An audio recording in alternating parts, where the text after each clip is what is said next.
Hi, folks. Welcome to September.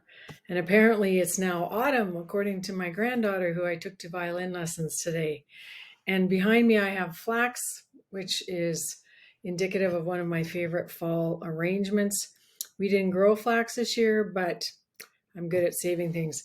And I also have, for any of you who appreciate gifts, one of the last bouquets from my garden. And as I've announced publicly, this is probably going to be the last year for my vegetable garden, but I think I'll keep my gladiolus going and my roses and other things that give me a lot of joy. This week, I'm talking to you about the power of a letter to get unstuck. And I'm also going to ask you for help. I am in the process of putting my life's work into an 8-module video series. And the first one is called Get to the Table. And one of the best ways to make approach when you don't have the ability to think quickly on your feet, or you're a little bit concerned about conflict, is to use the power of a letter to get unstuck. And then the conversations can follow. So first of all, there's exploration. Some of you young farmers, while you're sitting on the combine, the grain cart, like we are, we're not even half done our harvest yet. It's almost 2/3 way through, more than halfway through September. And the nights are short, or the days are short, I should say. The nights are dark, cold, windy. Things don't dry as quickly. And we know we're in for a bit of a slug, but there's a great crop out there to get off. And congratulations and kudos to all of you in Saskatchewan and other parts of the country where you're finishing off your harvest. But regardless of what stage you're in as a farmer or as a farm advisor or a family member, you can use a letter to explore what the options are for you going forward. And exploration is really about your business vision. What are your expectations for the next 2 to 3 years? And are you getting that equity as a young person that you so desperately need in order to start doing your own debt servicing and cash flowing that out properly? Another purpose of a letter could be collaboration, an invitation to go into a joint venture. And I have stories of coaching clients who've left their family of origin because things were just not workable. There was no value alignment.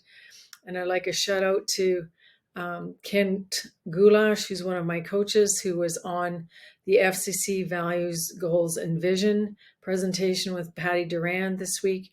And if you haven't seen it, you can get access to it by reaching out to FCC or reach out to me, and I'll send you the link and the recording, because we do a values cloud to see what it is that people truly want. And when you all want the same thing, you have more alignment. It's kind of like two beautiful horses in a yoke pulling in the same direction.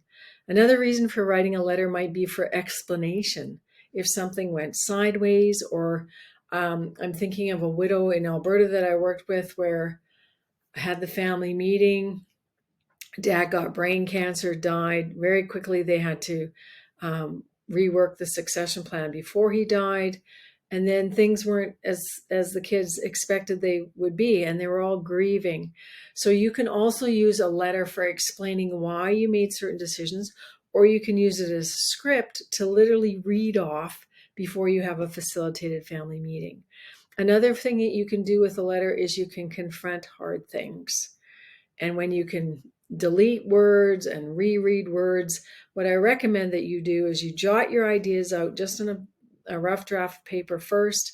And then secondly, you put it in a Word document where you can edit it, then print it off, and then read it aloud.